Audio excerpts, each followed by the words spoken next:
Hey, how's it going, y'all? Welcome back to the Gil Podcast. This podcast is about me, Gil, and the things that I'm currently obsessed with. On today's live stream / podcast, I'm going to go over the hunt for the perfect camera. I'm laughing because I used a serious term here, the hunt. And I do apologize if you were trying to get on the live stream. I scheduled it for 6 p.m. Eastern Standard Time. And for some reason, this is like the second time I have had issues with Ecamm Live as far as like scheduling. And I've done it before several times over, but for some odd reason, it just never really works. Now I'm trying to get on to my channel here, and I'm trying to see if I can get that live stream. Let me know, comment if you can actually see this so I can pull it up here. All right, there we go. What's up, Joe? Thank you, man. Thank you for sticking it out. I do apologize for that. And the thing is, I wanted to make sure that I get on live. I got on live because I said I was. And this is a way for us to like build that community, build that trust. And I just was like, why is this not working? I tested it to see if I can schedule a test podcast, and it worked. But for some reason, it just did not work. Okay, we good. We are here. All right. Like I said, today's podcast is going to be about the hunt for the perfect camera. Now, it is a very serious, what you would say, like a serious term, but let me make sure that my audio is good and not. It is a very serious, what you would say, like a serious term, but let me make sure that my audio. All right, my audio does look. Just testing out the audio. Tech is great until it isn't. Yeah.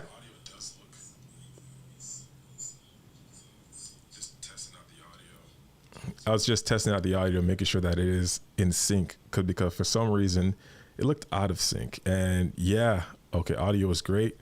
Thank you. And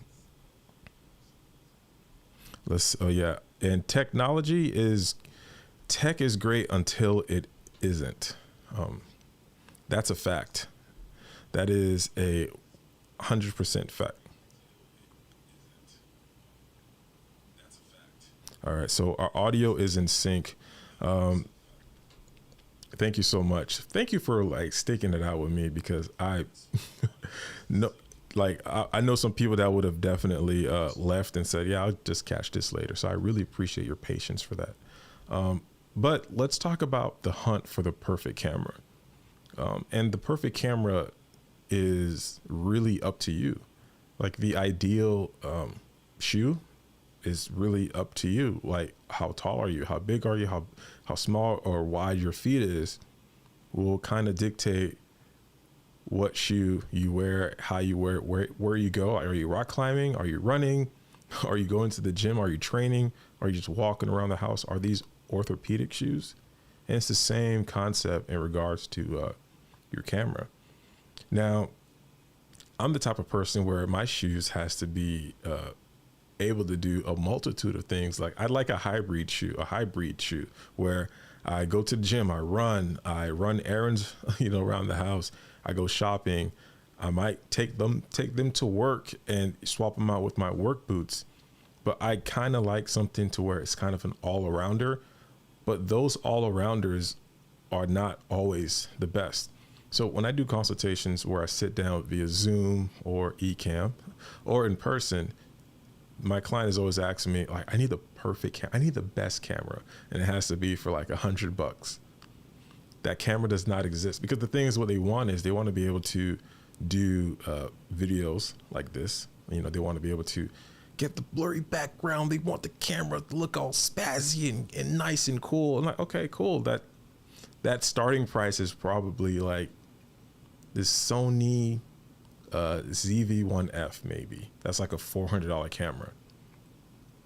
And that one, I don't think you can swap the lenses. it shoots 4K. You can take pictures, you can vlog with it, but it has its drawbacks. It's a shoe that is maybe perfect for running, going to the gym, but it's not perfect for rock climbing or hiking or doing construction work, if that makes sense. I'm glad I used that analogy because I did not write that down. That just came to the top of my head.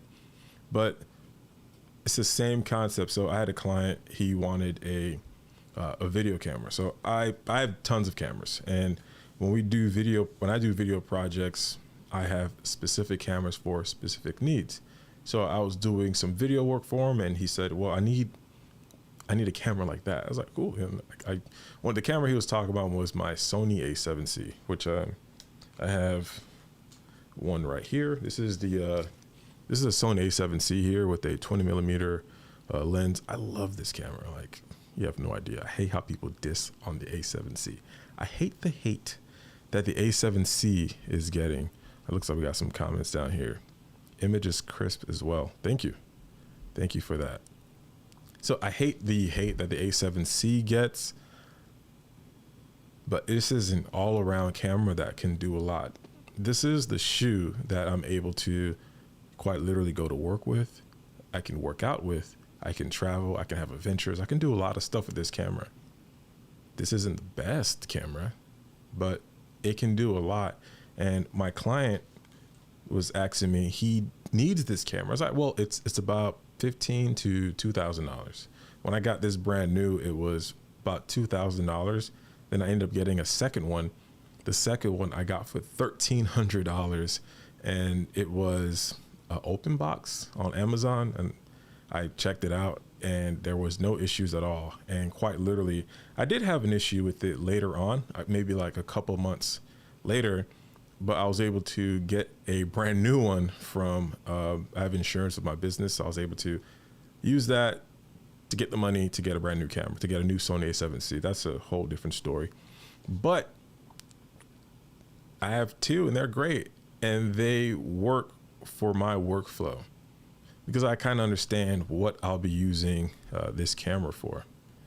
The ZV-F, wide, not interchangeable. Yes, that's what it is. Thank you. It's the ZV1, the ZV-1F, wide.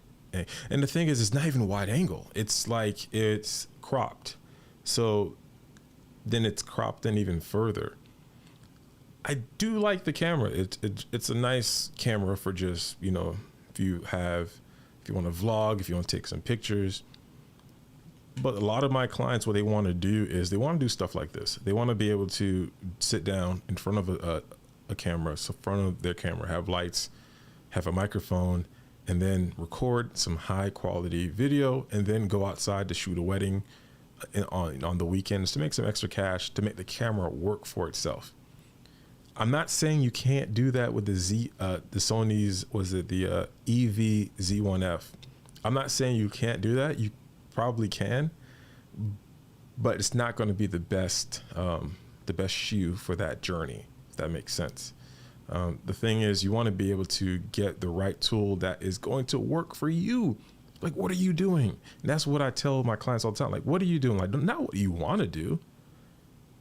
Nobody can do it all. I mean, we can try, but I like to have, move this out of the way. I like to have my cameras do specific things to help me become a better creator, to help me create better content for my clients. And I do a lot of client work. So a hybrid camera like the Sony A7C works for me because it does video really well and it does photos really well. But it's not the best camera for the job for anybody else. So my client, he ended up getting that ZV-1F, and he was not happy with it initially.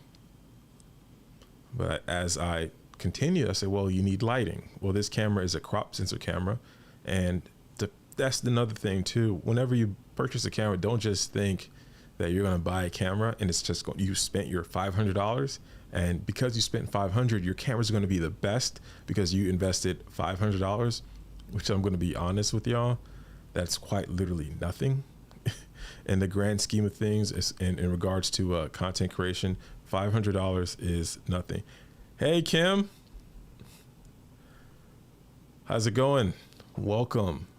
Good to see you on this live stream. Yeah, so $500, it was what my client spent on that Sony ZV-1F, and they expected the world. They wanted to shoot weddings. They wanted to rent it out. You can. You really can. But I'm just letting you know that you're not going to be happy with it. And what ended up happening, like maybe 2 or 3 weeks later, sure enough, hey, I want to be able to put a portrait lens on there. I want to be able to take some headshots with this camera. Like you can't swap the lens. Like you really thought that you investing $500 into a camera, you're going to be able to like start a production company? No, sir. No, ma'am. Sorry to tell you. So, and I go back to the analogy of the right shoe for the right journey. If you're wearing Crocs, you can't go rock climbing if you're wearing Crocs. You can go to the store, you can walk around town. You might even get away with going to the gym wearing Crocs. But you're not going to be able to go to work, especially if you're working in a warehouse. If you're working outside, you're not going to be, it's not going to be a suitable tool for you to walk around with. And it's the same thing with cameras. Like you have to make sure and understand, what are you using it for? So I go back and I do another consultation with this client, and I was like, well, what's the purpose? What do you want this camera to do? Your ideal camera. What do you want it to do? I want to be able to do this, to do that, to that. Okay. No, what do you want? What can you do now? Because we were talking about having a production company. You don't know how to edit videos. You don't have any photo editing software. So the problem is not the camera.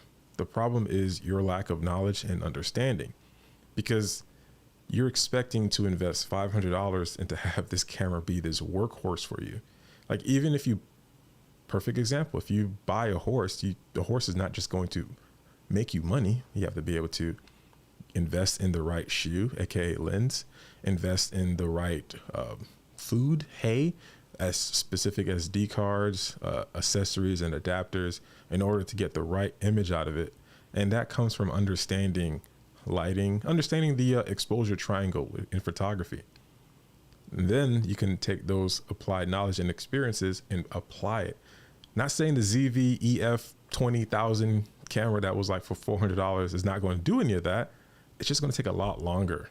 And you just have to understand, hey, what is it? I have a ZV-1 and I've been using it for a little while. Pulled out my 6400 the other day, and man, I love that thing. Yeah, it's a great camera. And the thing is, Kim, you understand what the tool is and what it can do and how to use it. I remember watching your streams and like, good gosh, that camera's amazing. Like you understand audio, you had a really good mic, you had a nice setup, and it makes a huge difference. So you bought the right tool that works for you. And the thing is, a lot of people right now, they're looking at a lot of content creators, they're looking at YouTube, creating YouTube podcasts, and they want to be able to like jump into the fray and say, hey, I want to be able to start making content. It doesn't really start like that. So they're hunting, and they have their rifles, they have their recurve bows, and they have all these traps set up, but they don't know how big the beast truly is. They're hunting something that's really just going to hunt them back, in the sense of paying $500 for a cheap camera and then reinvesting that money to buy a bigger camera, and then buying that cheap camera because it's the cheap hybrid camera. Then they're going to put more money into it when they could have just took the time to learn about photography and videography and hunt logically and hunt with purpose, and then be able to make a really good decision.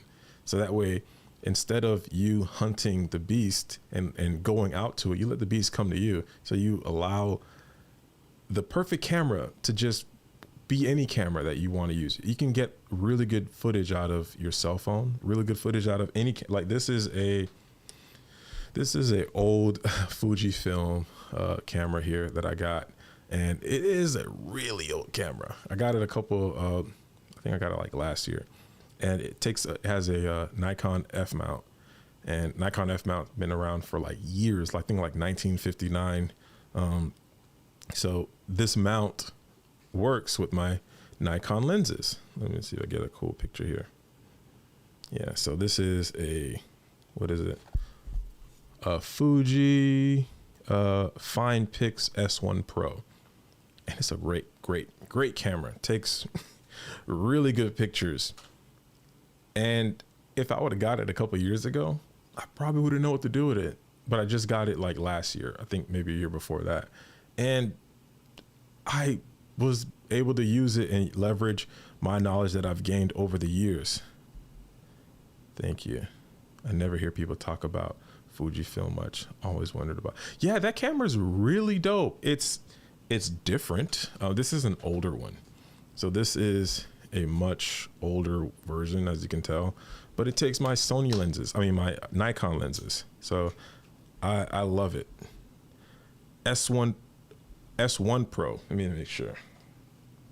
Yeah, it says S1 Pro. I don't know if you can read it down there. Come on, focus. Yep, S1 Pro. So it's a great little camera. I like it. Yeah. Oh, yeah. It's a great camera. Really old school, but I really love the old school look, that feel. Everything's so very tactile. All the buttons, you can like feel it. I don't know. I just like old school cameras. It just feels right in my hand, which is why I love my, where's my Nikon? I have a Nikon D750. It is a DSLR camera. So it has that mirror and it's clunky and huge.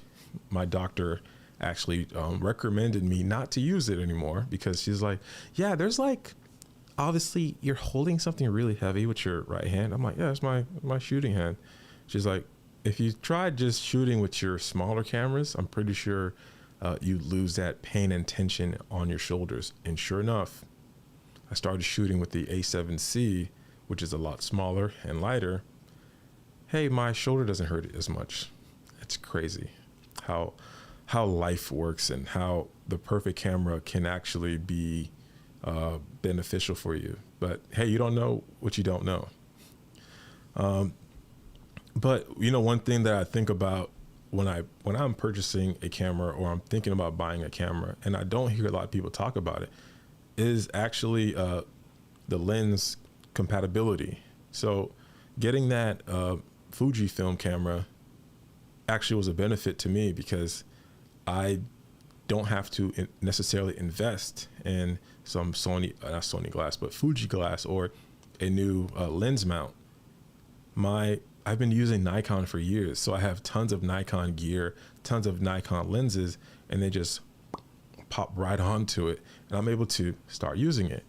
And it's the same thing that goes for my Sony cameras. Like I started with the Sony A7S II, and I was able to upgrade to the Sony A7Cs, and then get a Sony A7 IV.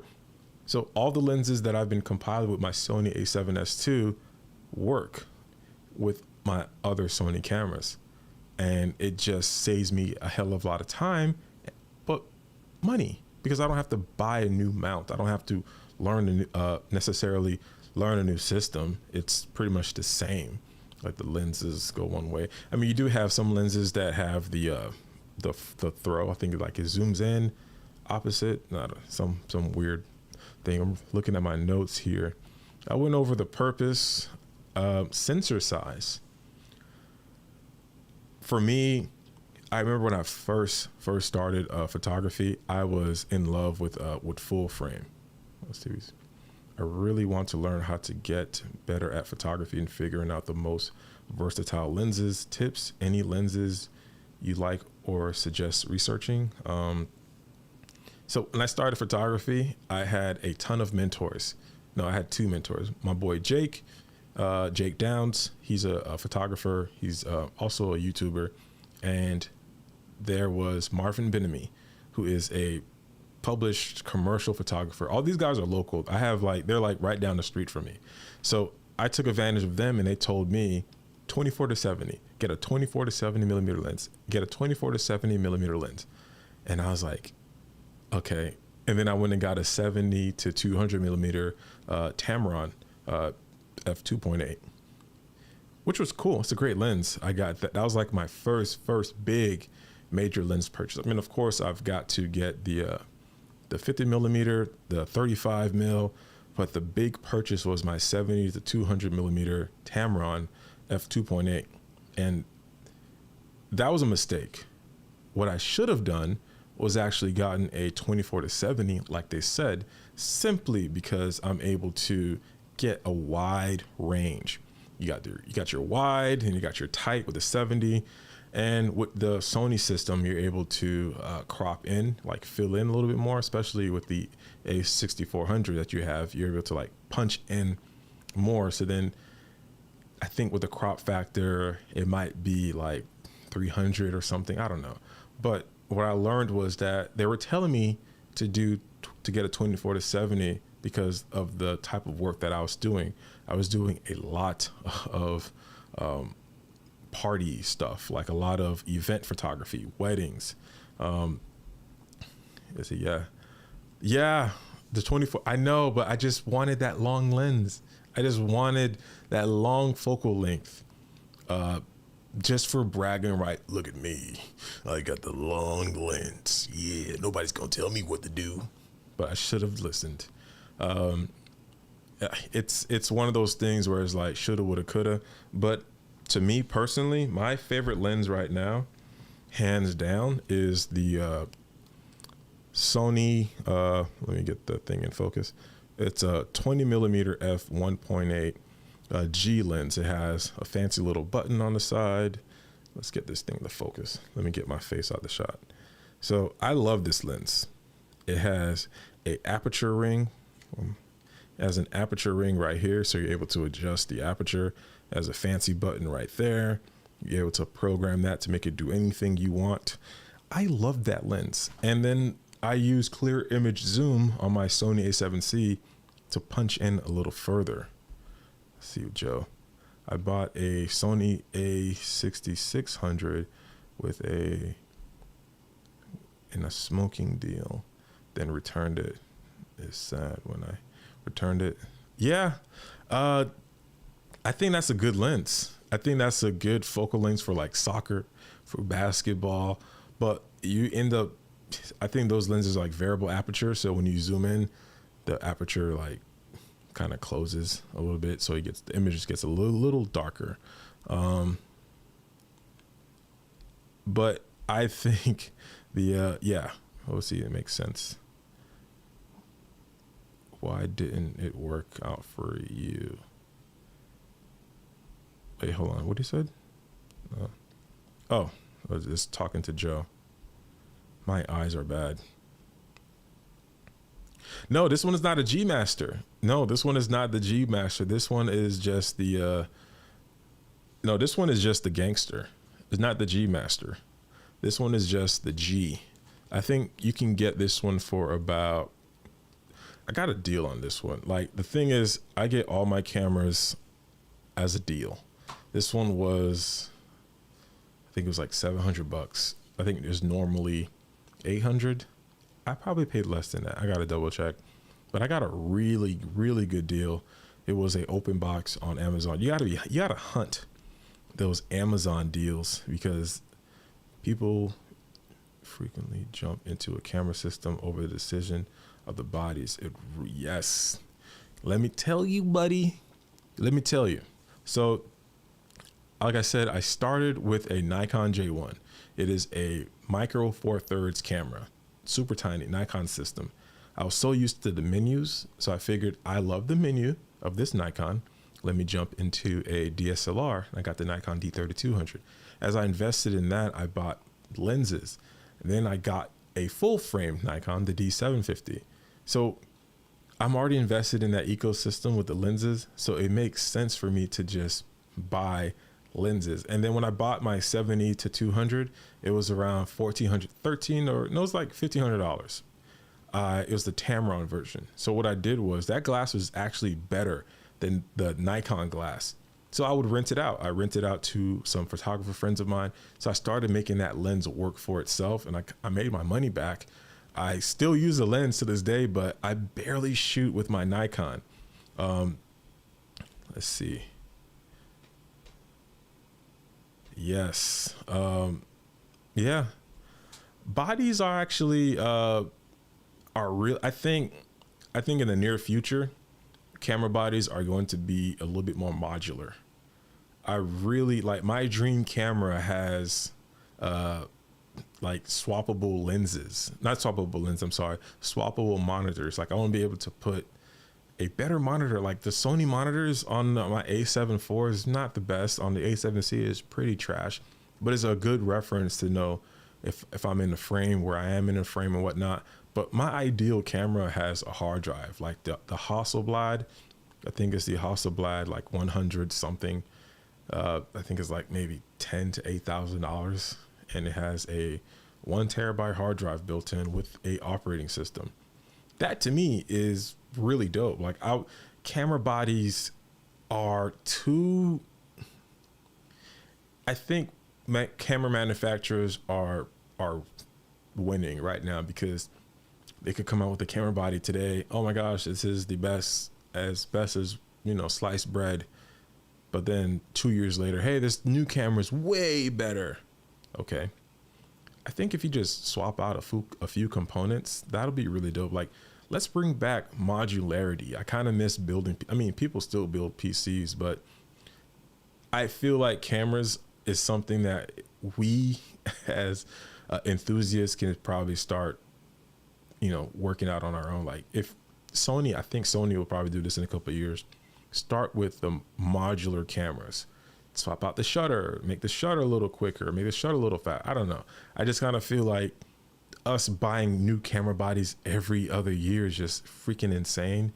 And it's almost like the same camera every year. Right? So yeah, Sony's probably going to be the one to probably do it. But let's get back to the topic at hand.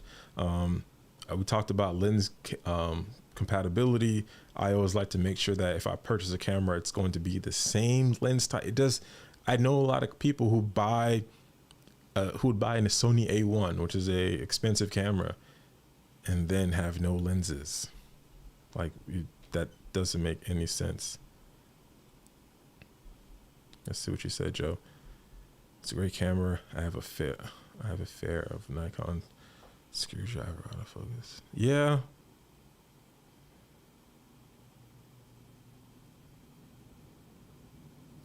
I really like the Nikon D3200 crop sensor. That's my first DSLR. Maybe I have a romantic notion of it, the whole idea of Nikon, because that was my first introduction to photography was a Nikon.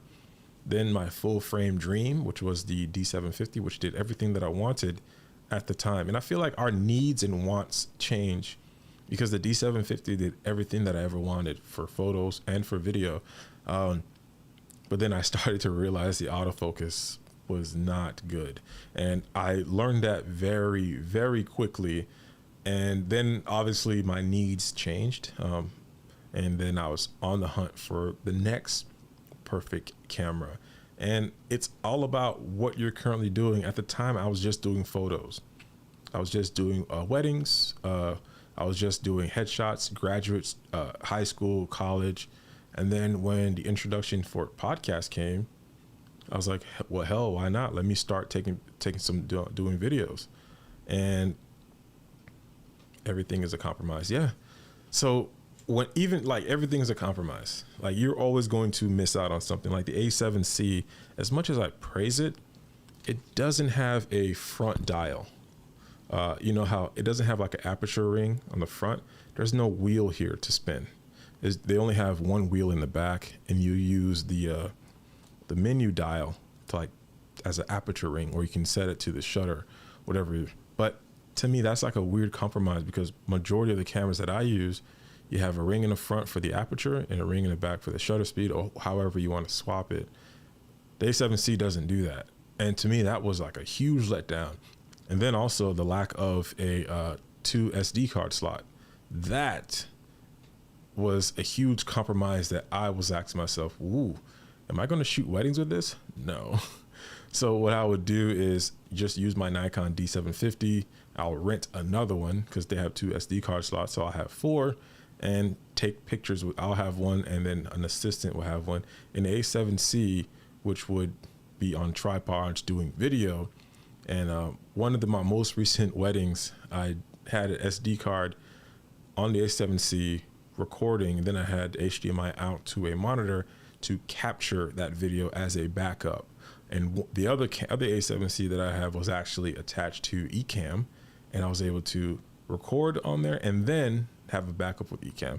So everything's a compromise, but you have to figure out what's the best way to go around that compromise. Oh, we got Raphael here. What do you say here? It's simple. Yep. Oh yeah. I heard that too. Oh man. There's really just no perfect camera. Every camera is going to have its own issues. I really wish there was. I really wish there was a perfect camera. But you just have to like deal with some issues. Like I love Canon colors. Like people will say Canon colors, Sony colors, and all that. I love Canon colors. I've never owned a Canon. Like the Canon, my dream Canon camera is the C70. I really love the C70. That'll be like the dream camera to get. But then the compromise would be getting the glass for that, learning the system, getting a computer. That's another thing we didn't talk about. Like a lot of people would talk about purchasing their computer, purchasing their camera, buying the new Sony A7R4 and all these other things, but then they're using a really weak Intel laptop or desktop, and like you don't have the adequate computing power to process those videos. So you would shoot a video all day, podcasts, vlogs, all this other stuff, and then when you get into home or your office to edit the video, you can't, because your computer's like, yo, I can't handle this. And that was just another thing that when I do consultations with clients, they don't really, I would say, comprehend that. They never think about it. And I was talking to one of my creator friends, Jared Never Sleeps. He used this term, and I thought it was really brilliant. He's like, when content creators are speaking, we speak in a different language. Like and clients don't really understand it. Like when we're talking about computing power, when we're talking about video file types, and hey, I'm going to use a M1 computer. I'm using this. Hey, we can't shoot in 1080p. Like I told the client, hey, I'm going to be recording this video for you. And the client's like, hey, make sure it's in 4K. I'm like, sure, but I don't shoot in 4K for my clients' videos. They don't need a 4K video. I've shot in 1080p. There was one time I did 720 just to see what's going on. And then to be honest, that video for that client, it got 17,000 views. And was like, that's insane. This video is in 720p. No, that one was 1080p. That one was in 1080p, and they got like 17,000 like views and a bunch of comments. Then I went to 720 for another client, and they had like just about the same viewership. Clients don't really care. They don't really know. So when you tell them, hey, make sure you shoot, when they say shoot in 4K, like they don't know what they're talking about. They're just blabbing.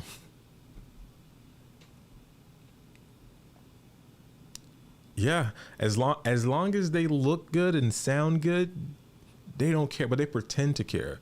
They have a content creator cousin or someone that's telling them, make sure that guy Gil shoots it in 4K for you. Nah, I don't. Running out of storage. Yes. That was my issue too, Kim. But what I do now, where's my SSD? I don't use this one.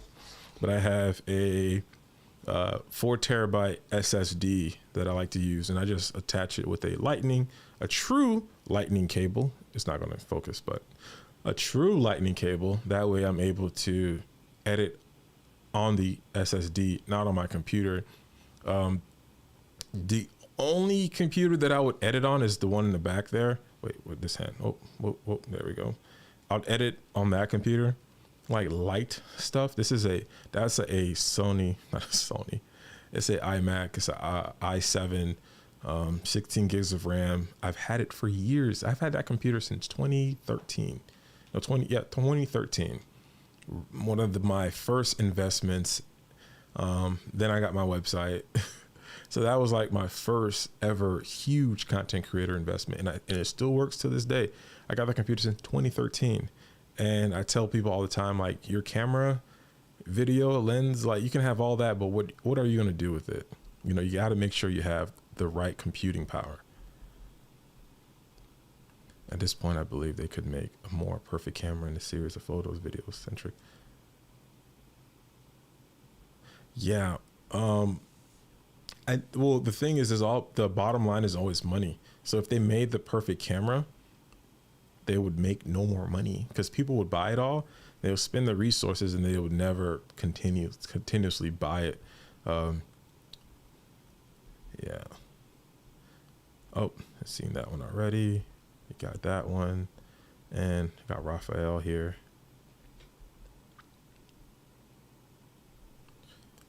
Are your settings keep in place? Also set your rendering settings to Pro Res LT. Yes, I'm going to screenshot that. I'll save that for my my little tips there. I gotta get with Raphael to ask him some time saver stuff. Yo, Raphael, thanks again for that AI video. I actually downloaded it just to like go over it again. I wonder, do people get views when you download a video and re-listen to it? Yes, I think I keep it. Yeah, I'm going to check that on mine as well, just to make sure, because I do run out of space sometimes, and I just do the delete generated clips every once in a while. But I like to edit off of my SSD. So I think we did it, y'all. Thanks again for tuning in, watching, waiting. It's been a while. I want to do more of stuff like this, but the gist of it all, the perfect camera just really depends on your needs, your purpose. What are you trying to accomplish? Like the analogy that I said at the beginning, like not every shoe is meant for every scenario. You have to make sure you get the right shoe for the right event. So in the camera, it's the same thing. And I'm sorry to say, like, $400 to $500 is not going to get you the best of the best. But the best of the best doesn't really matter. Like, look at TikTok, for example. There are huge creators that are just using iPhone 7s and iPhone 8s to create content on the fly. And because the thing is, they're focusing on story. When I do consultation with clients, they're just like, give me the best expensive camera that I can make $1 million. I was like, if that camera existed, why would I be talking to you? You know, I mean, I enjoy content creation. Next time not time to go yet, is it? Yeah. Time flies when you're having fun. Yes. Yeah, so time flies when you're having fun. But thank y'all for tuning in, stopping by.